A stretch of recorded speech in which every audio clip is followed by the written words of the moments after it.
নমস্কার বন্ধুরা, সোমার হেসেলে সবাইকে স্বাগত। আজ আমি আপনাদের সাথে শেয়ার করব কিভাবে শিম 1 বছরের জন্য সংরক্ষণ করে রাখা যায়। এই সংরক্ষণ পদ্ধতিটি কিন্তু খুবই সহজ একটি পদ্ধতি।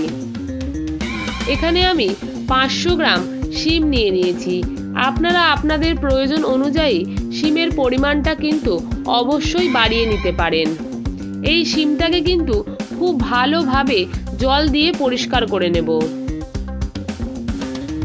শিমগুলোকে ভালোভাবে জল দিয়ে পরিষ্কার করে ধুয়ে নিয়েছি। এরপরে শিমের মাথার দিকের আর নিচের দিকের অংশগুলোকে কেটে বাদ দিয়ে দেব। আপনারা চাইলে আপনাদের সুবিধা মতো শিমগুলোকে মাঝখান থেকে কেটে দুভাগও করে নিতে পারেন, তবে আমি শিমগুলোকে গোটাই সংরক্ষণ করছি। এরপরে আমি একটা কড়াইতে জল গরম করতে দিয়েছি। জলটা কিন্তু বেশ ভালোভাবে গরম হয়ে এসেছে। এরপর আমি এতে দিয়ে দিলাম 1 চামচ মতো চিনি, আর দিয়ে দিচ্ছি ভালো করে ধুয়ে রাখা শিমগুলোকে। এই চিনিটা কিন্তু আমি শিমগুলোকে মিষ্টি করার জন্য দিচ্ছি না, যাতে শিমের রংটা একদম সবুজ থাকে, সেই কারণেই আমি চিনিটা ব্যবহার করেছি। এই শিমগুলোকে মাত্র 2 থেকে 3 মিনিটের জন্য জলের মধ্যেই রাখতে হবে। একটা শিমকে হাত দিয়ে টিপে দেখে নিচ্ছি, শিমগুলো কিন্তু নরম হয়ে গেছে, কিন্তু শিমগুলোকে খুব বেশিক্ষণ জলে রাখার একদমই দরকার নেই। এরপরে শিমগুলোকে একটা স্ট্রেনারের মধ্যে তুলে রাখছি, যাতে সম্পূর্ণ জলটা কিন্তু ভালোভাবে ঝরে যায়।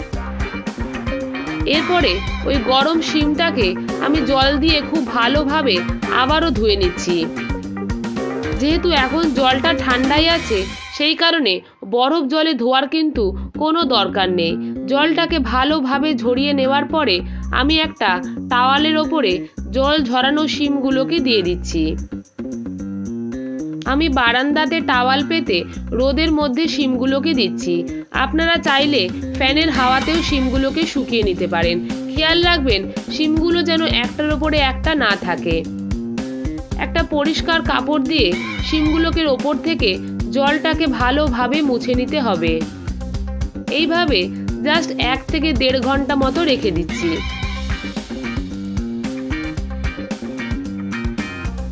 1 থেকে 1.5 ঘন্টা পরে দেখুন শিমের ওপর থেকে জল কিন্তু একদম শুকিয়ে গেছে। শিমের গায়ে কিন্তু একটুও জল লেগে নেই। আপনাদের খেয়াল রাখতে হবে শিমের গায়ে যেন কোনো রকম জল না থাকে। এরপরে এই শিমগুলোকে 2টো থালার মধ্যে আমি তুলে রাখছি। এই শিমগুলোকে 3 থেকে 4 ঘন্টার জন্য ডিপ ফ্রিজে রেখে দেব। 3 থেকে 4 ঘন্টা পরে 2টো থালাকেই বের করে নিয়েছি। একটু ওপর থেকে শিমগুলোকে থালার ওপরে রাখছি। দেখুন কেমন আওয়াজ হচ্ছে। শিমগুলো কিন্তু একদম শক্ত হয়ে গেছে।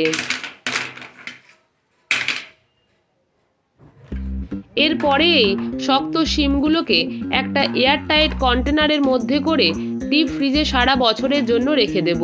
যখন যেমন লাগবে তখন সেরকম ব্যবহার করতে পারবো। তাছাড়া আপনারা যে কোনো প্লাস্টিক প্যাকেটের মধ্যেও এই শিমগুলোকে রেখে মুখটাকে খুব ভালো করে বন্ধ করে দিতে পারেন। তাতেও কিন্তু শিমগুলো খুবই ভালো থাকবে।